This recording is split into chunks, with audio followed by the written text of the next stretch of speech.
Hey there, it's Imran and you're watching Imran Plus. Welcome back. Today we're going to be talking about the Oscar nominations that came out this morning, and man, does the Academy Award have some interesting choices for some of these categories.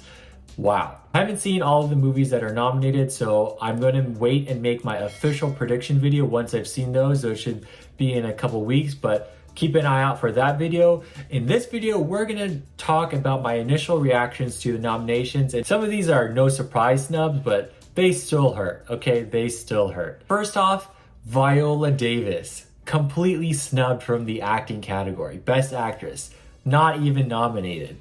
That is a huge surprise. That is the biggest surprise to me.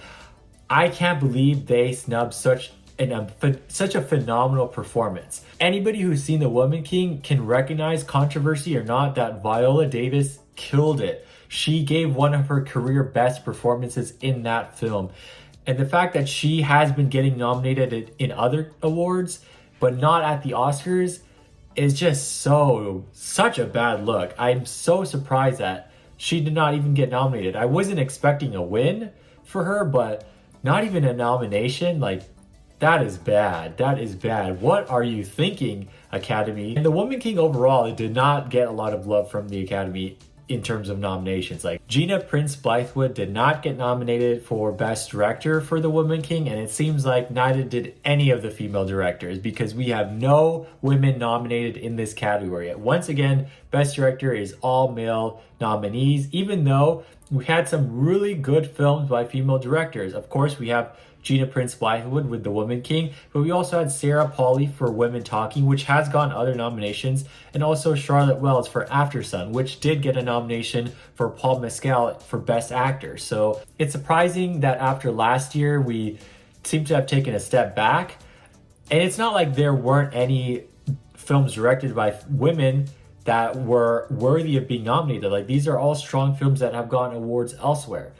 So that's unfortunate. Another big snub is Danielle Deadwyler for Best Actress from Till. That should have been an Oscar-worthy performance, and she did not even get nominated. It's sad to see a lot of Black talent continue to get sidelined and not even recognized with a nomination at the Oscars, especially when there are such good and easily recognizable talent on display here. Like, we have some really good movies, some really good actors, and it's just so sad, especially when you look at some of the other nominees. For example, for Best Actress, where Viola Davis was shut out and so was Danielle Deadwyler, and instead we have Andrea Riseborough, who came out of nowhere after a viral Oscar campaign with a lot of stars backing her. She's nominated for the movie To Leslie, which I've literally never heard of before until this moment. So that nomination makes no sense to me. And then we have Ana de Armas. Really? Ana de Armas for Blonde?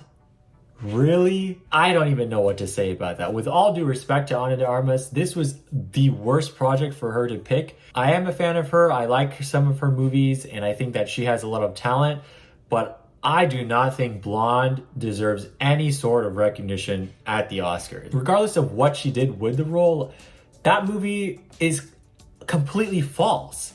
So how can she get recognized for Best Actress by playing a real-life character when she did not play the real-life character at all? That doesn't make sense to me. Anyway, another snub for this time Best Supporting Actress is Dolly De Leon from Triangle of Sadness. I really think that she should have taken Jamie Lee Curtis's spot, because I'm very happy that Stephanie Hsu finally has gotten some nomination and recognition for her performance in Everything Everywhere All at Once. Like, wow. I was so, like, we were all worried that she was not going to get nominated and she was going to completely be shut out, but I'm so happy to see her nominated. And I think instead of nominating Jamie Lee Curtis, who, you know, does a good job in the movie, this should have gone to Dolly De Leon, who does a really amazing job in Triangle of Sadness. All of these actresses just really deserve a lot better. Speaking of Black talent not being recognized, Nope by director Jordan Peele completely shut out from the Oscars. Like, no nominations at all. I mean, no surprise given what the movie's about and what it says about Hollywood. But I would have thought that the Academy would have been more receptive to Jordan Peele after he got recognition with Get Out. And I know that the Academy is typically not friendly to horror movies, but Nope is a really, really well-made movie, and it's so cinematic. Keke Palmer and Daniel Kaluuya in that movie really deserved Oscar nominations, and we got none. We got no nominations for any acting categories, no nominations for director, cinematography, none of it. Anytime the Academy Awards make some sort of progress, the next year they take 15 steps back. And it's just so frustrating. It's so frustrating. And then they wonder why the views are so low every year and why they keep getting lower and lower. It's because films that people like and that critics like are not being recognized, and so you feel like the Academy is living in a completely different world and watching different films than you are, because we're not recognizing the same things. And this is all due respect to films that are getting nominated. Just because a film is popular or mainstream doesn't mean it's not worthy of recognition. And that's just the thesis statement of this entire video. Anyway, Glass Onion was also unsurprisingly shut out from most categories. It only got an adapted screenplay nomination, which I wasn't really expecting, but deep down inside, a secret part of me did want it to get more nominations because I thought that was a fantastic movie, and Rian Johnson nailed it. Janelle Monáe, the entire cast, I wish it had gotten some more love. And next, Tom Cruise and Top Gun. When Top Gun came out, I remember everyone thought that this would be the movie that would bring back blockbusters, that would save theaters, and that would save the Oscars. That this would be the movie that made everyone watch the Oscars like how they used to. Unfortunately, that's not the case. Top Gun is nominated for Best Picture, but Tom Cruise is not nominated for Best Actor, nor is Joseph Kosinski for Best Director, which is a surprise because I think both of them did a really good job, worthy of nominations in my opinion. Speaking of Best Director, James Cameron was not nominated for Avatar 2: The Way of Water.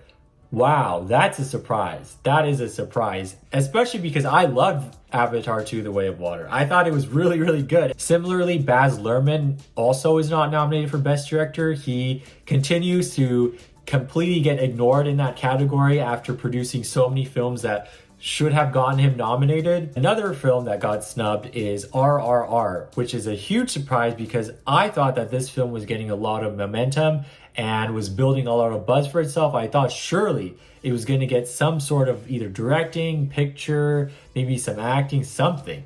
But it only got nominated for Best Song. However, I do think that they'll probably win Best Song. So, I mean, at the end of the day, they're probably going to walk away with an Oscar, but I know a lot of people are upset about that one. Another fan favorite, Decision to Leave from South Korea, also shut out, not nominated for International Picture or Best Picture, or Best Screenplay, or Best Cinematography. Sorry, fans of Decision to Leave. That must hurt. That must hurt. And then my personal grievance is The Batman, not nominated for Best Score. Michael Giacchino really composed his heart out for The Batman, and I think it's one of the best Batman scores ever. It's so good. It's so good.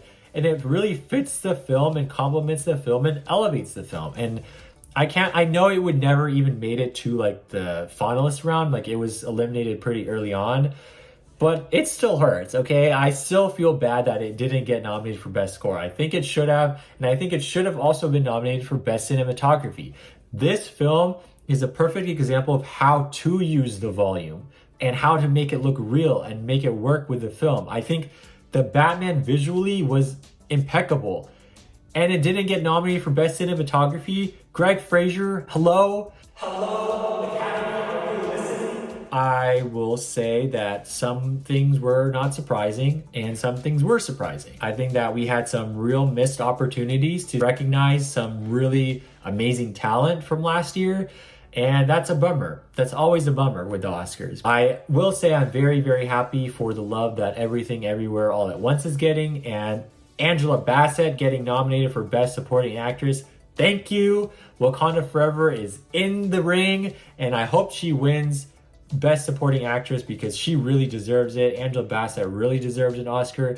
And I feel like maybe the Academy's yeah, we should probably recognize her. So fingers crossed for that one. I'm excited to make my prediction video for this year's Oscars, so make sure you subscribe so you stay tuned and you don't miss that video. I will be reviewing all of the films nominated for Best Picture, so keep an eye out for those as well. Those will be releasing as we lead up to the Oscars. Comment below what you think about the Oscar nominations.